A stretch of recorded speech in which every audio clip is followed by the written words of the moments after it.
Hello friends, welcome back to my YouTube channel M R sociology classes. तो friend, जैसा कि हम लोग की जो सोशियोलॉजी पीजीटी की वीडियो सीरीज जो चल रही थी उसमें हम लोग सेट 3 तक जो है सॉल्व कर लिए थे और ये हमारा सेट 4 है।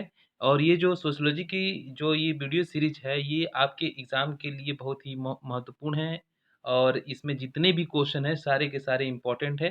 तो वीडियो को जो है लास्ट तक देखिए। तो चलिए फिर बिना देर किए स्टार्ट करते हैं। तो फ्रेंड्स, इसमें हमारा पहला प्रश्न है, संस्थाएं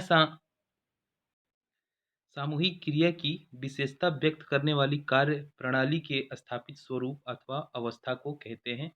यह परिभाषा किसने दी है? ऑप्शन है आपका डेविस, बोगार्ट्स, मैकाइबर एवं पेज या फिर स्पेंसर। ठीक है, तो इसका जो सही विकल्प है वो है आपका ऑप्शन सी, मैकाइबर एवं पेज। संस्था सामूहिक क्रिया की विशेषता व्यक्त करने वाली कार्य प्रणाली के स्थापित स्वरूप अथवा अवस्था को कहते हैं। ठीक है, तो ये मैकाइबर पेज की परिभाषा है।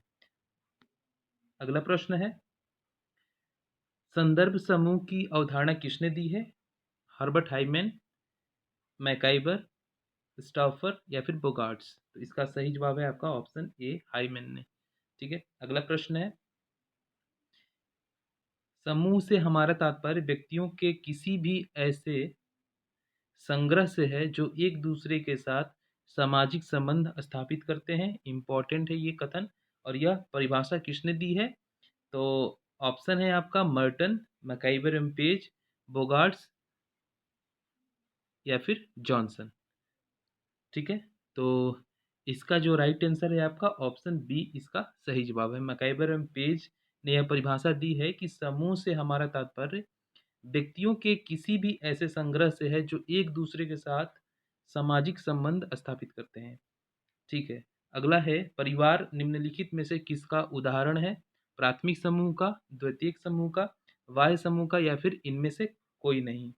तो इसका जो सही विकल्प है वो है आपका ऑप्शन ए, परिवार जो है प्राथमिक समूह का उदाहरण है।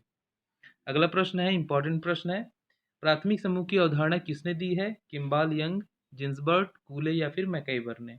तो इसका जो सही जवाब है वो है आपका ऑप्शन सी, कूले ने जो है प्राथमिक समूह की अवधारणा दी है। अगला है, ठीक है, अगला, सामाजिक संरचना परस्पर क्रिया करती हुई सामाजिक शक्तियों का जाल है जिससे अवलोकन व चिंतन की विभिन्न प्रणालियों का जन्म होता है। यह परिभाषा किसने दी है?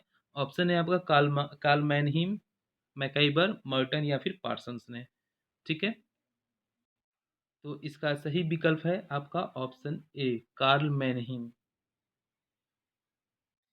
चलिए, अगला प्रश्न है, अस्पृश्य जातियां वे हैं जिनके स्पर्श से एक व्यक्ति अपवित्र हो जाए और उसे पवित्र होने के लिए कुछ कृत्य करने पड़े। यह कथन किसका है?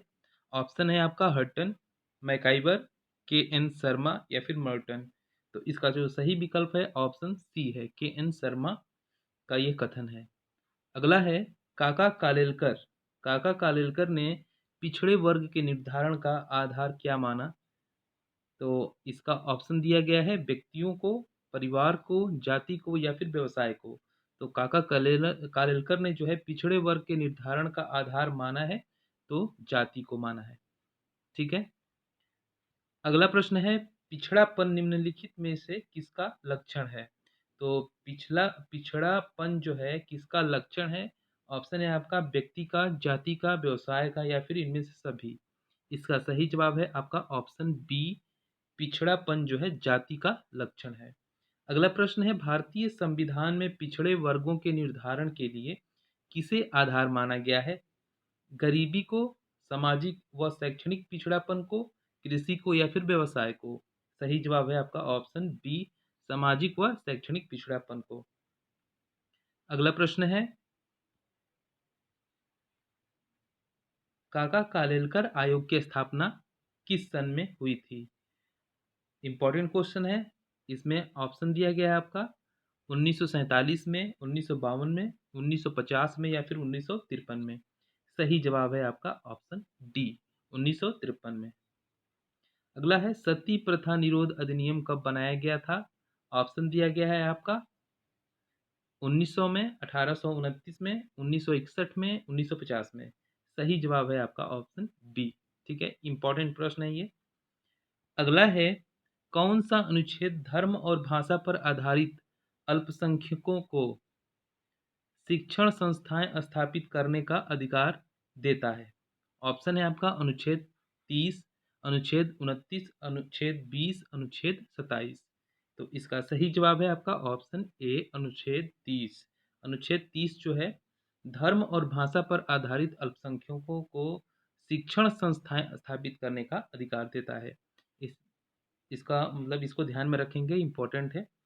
अगला प्रश्न है जाति शब्द की उत्पत्ति का पता किसने लगाया था? ऑप्शन है आपका अबे डुबॉय, ग्रेसिया डी ओरेटा, मैकाइवर या फिर मर्टन।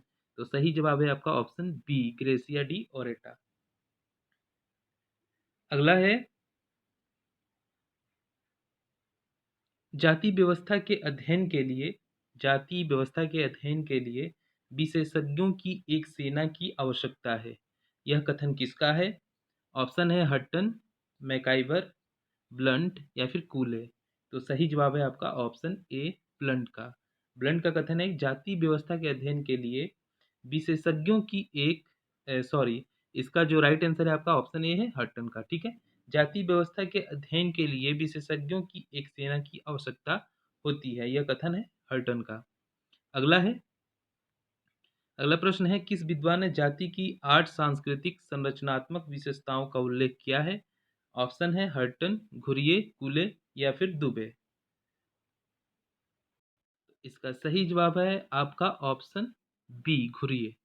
ठीक है, तो ये सारे इंपॉर्टेंट क्वेश्चन थे। सेट 4 हमारा कंप्लीट हो गया। तो फिर मिलते हैं नेक्स्ट सेट में। ठीक है, फिर चलिए फिर धन्यवाद।